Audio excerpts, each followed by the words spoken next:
Hello বন্ধুরা, আজ আমি সরস্বতী পূজার নিউ ব্লগ নিয়ে চলে এলাম তোমাদের সামনে। সকাল থেকে উঠে দেখো আমি আমার কাজে লেগে পড়েছি।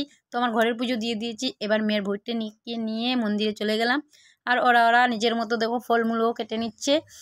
তো পূজার ব্রাহ্মণ মশাই চলে আসলেন, তো উনি পূজা শুরু করে দিয়েছেন। তো ব্রাহ্মণের মতো পুজো করছে। আর আমাদের সরস্বতী মাটাকে দেখো কেমন লাগছে, সবাই কমেন্ট করে জানাবে।